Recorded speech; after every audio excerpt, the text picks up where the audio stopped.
that are just joining us, this show basically is kind of like a PI talk show. We'll talk about all things private investigation. And if you have any comments, questions, feel free to call in. Again, it's 602-508-0960. And after the show or during the week or anything, if you ever have any questions, you could call us at 480-835-8410. That's our office line. Or you could go to quantuminvestigators.com.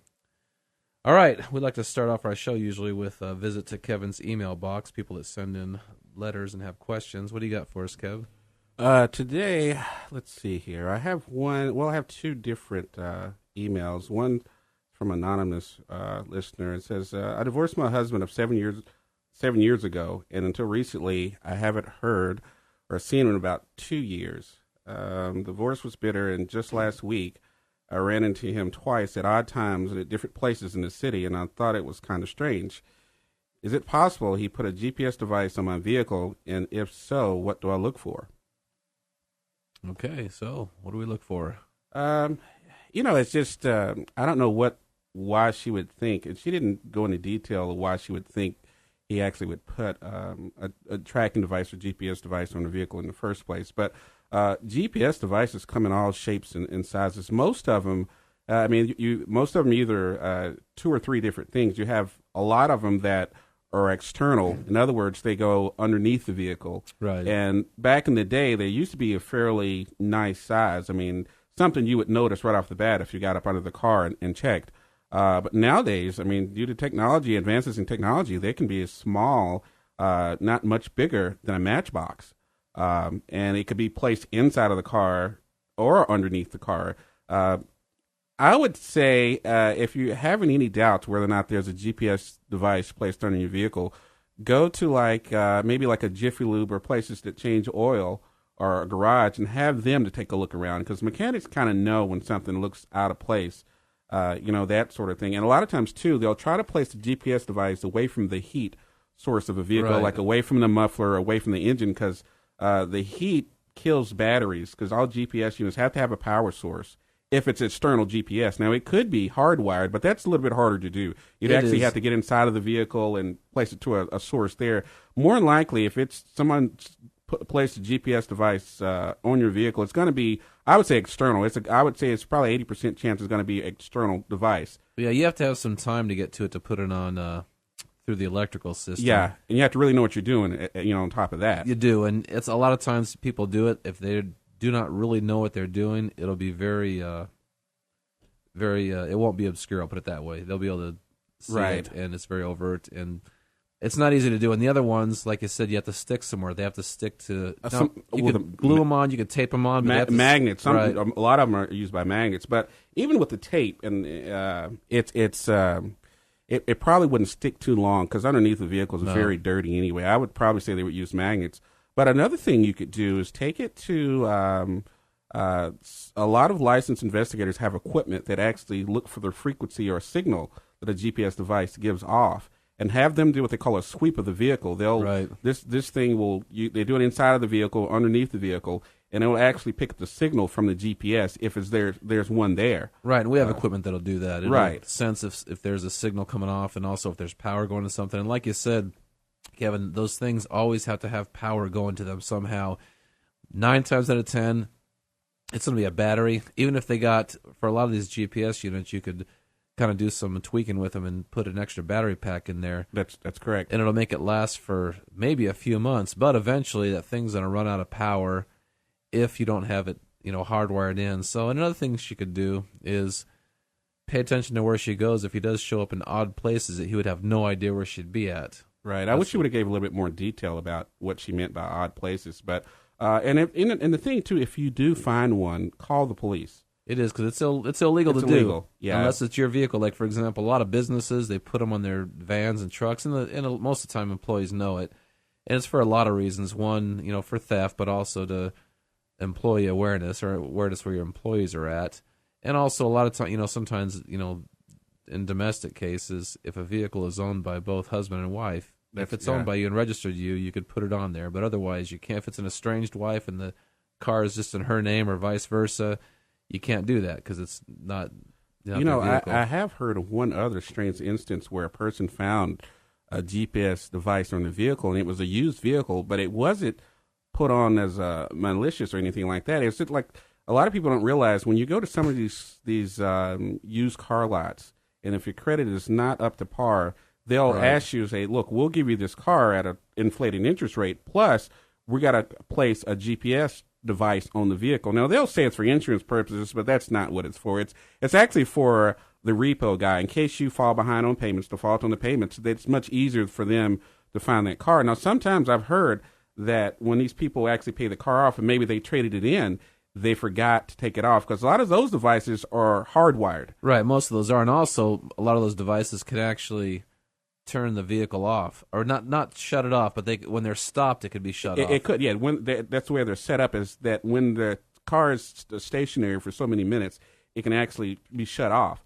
that sort of thing. Now, I've heard of that before, where a person bought a car and he knew it was on it, but he forgot to take it off and sold it, and totally forgot about it. Well, the person, I guess 6 months later that purchased the vehicle, somehow he was having some mechanical problems. They took it in and they found it, and that's what it was, that sort of thing. So, it's just something you have to pay attention to. So, all right. What was your other one you had, Kevin? The next email says, this is Jim writes, he's not saying where he's from. I would like to place a few hidden cameras with audio capability in I guess, business that he owns, just to see what my employees are doing when I'm not around. My question is, what type of hidden cameras should I use that are not so obvious, and are there any laws concerning the placement of hidden cameras besides places of privacy like bathrooms or dressing rooms, etc., that I should be aware of? I guess he missed our show a few weeks ago, huh? Yeah, he didn't.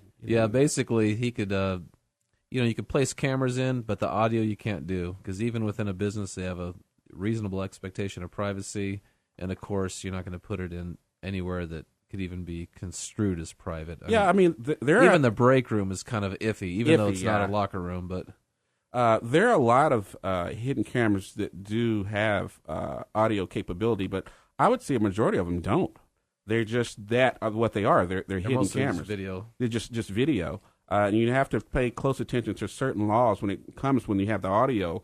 The audio capability that you may be breaking the law because the person has to be a part of that conversation if it's being recorded. It all depends what state you're in. But, as long as you place them in a common area that's not considered private, he should be okay. But I would always consult with an attorney just to be on the safe side before you go to do that. He didn't put into detail to why. There must be some reason why he wants to know what his employees are doing when he's not there. I don't know what the reason behind it is, but it must be a legitimate reason why he's wanting to place them there. He didn't say anything for his theft or anything, but who knows? Some business owners are just that way. Right, and you see even a lot of the even the big box stores, a lot of the big businesses, there's cameras everywhere, and there's above the cash registers a lot of cameras for a lot of reasons. It's for employee theft as well as outside theft. Yeah, like you said, you should always err on the side of caution, and if you're really thinking about it, it's worth spending a little bit of money with an attorney. And, figuring that out. I think I would go out on a limb and say every major retailer that has hidden cameras above the cash registers. I can almost guarantee it.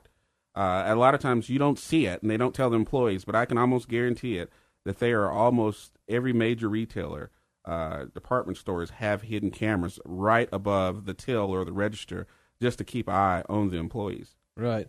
And as far as where should he get the cameras or what kind, that's where he should actually start looking, depending where he lives. He should start looking around at professionals that install them, because there's a lot of junk you get off the internet. Yeah. And it's not all junk, but a lot of it is. Well, it's one of those things, you get what you pay for. Right. That sort of thing. So, that's up to him. I don't know what his budget would be, but I would have a professional security consultant to come in and access what the problem may be and his best way of going about solving the problem for his cameras or other means or whatever, if there's an issue there. But I know several business owners are just very curious to what goes on when they're not there. It's just, It doesn't have to be any kind of crime being committed. They just want to know. Yeah, and there's nothing wrong with that. And again, the camera system being put in, you should always, in my opinion, it should be put in by somebody that does it as a business and does it all the time, not someone that does some security guard work on the side, then puts in some cameras and that type of thing. You want someone that actually does it all the time, because the electronics and everything else is involved with it. If you do a lousy job, it's going to be a useless system. Yeah, and plus, and it looks like it probably would have to be hardwired in. So unless you know anything about low voltage wiring or anything, like, yeah, you probably need to call a professional in. Yeah, or it could look, it could look really lousy too, or look really obvious with some wires running around there, kind of stapled to the wall. I've seen that. Or it's something odd, like he'd put up some of those hidden cameras are in like I guess like in those fire exit signs. So you'd have a fire exit sign in the middle of the store, pointing to nowhere, and people are like, why did you put that up there? That sort of thing. So you have to put something that's going to blend in with the area or this particular business, so it doesn't really stand out. I think that's what he's trying to get out, far as what blends in with, but I don't know what type of business. He didn't go into detail.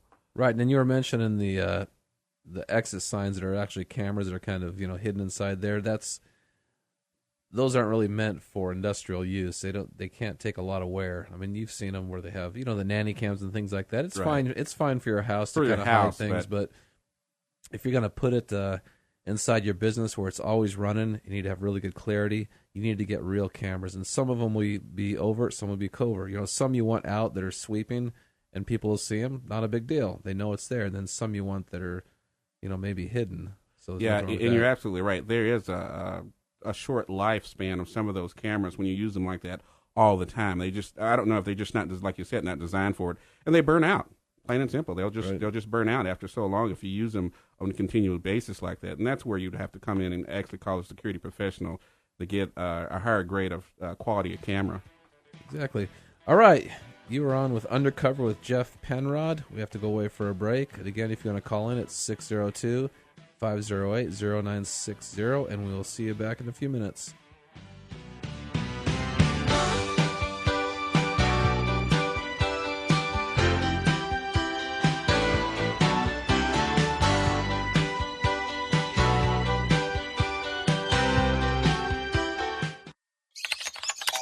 Twitter can get confusing and congested with lots of stuff you don't need or want. So let 960 The Patriots tweets that matter vet out all the chirping. We follow the important names and only retweet the information that you want to know about. Get commentary on and retweets from the likes of Big Government, Prager University, and Marco Rubio, and all your local politicians and national pundits like Dick Morris and Mike Gallagher. And all you have to do is follow us on Twitter today. Do you have a problem that needs solving? Have you been wronged in some way? This is Jeff Penrod, host of Undercover with Jeff Penrod and chief investigator for Quantum Investigations. Quantum Investigations has been solving personal and commercial problems for nearly 20 years. Maybe you need to find someone, or maybe you're looking to invest in a business and you need in-depth research to ensure that the company is a sound investment. Or you may have an issue involving child support, infidelity, theft, fraud, or perhaps you need help with a criminal or civil investigation. Quantum Investigations uses a combination of new technology and old-school detective work to get the job done. We don't just sit behind a computer and look at records. We actually beat the streets to get answers and uncover the truth, one case at a time. You can't solve problems by sitting behind a desk all day. Your problems won't go away on their own. Let Quantum Investigations help you. Call 480-835-8410 for a free consultation. That's 480-835-8410, or go online to quantuminvestigators.com. Hi, folks. This is Alan Thicke. I was the dad on a show called Growing Pains, and like all TV dads, I had to teach the kids about handling money. So here goes. If you were ever to find yourself owing the IRS $10,000 or more, you could be looking at wage garnishments, liens, bank levies. You might even lose your home or business.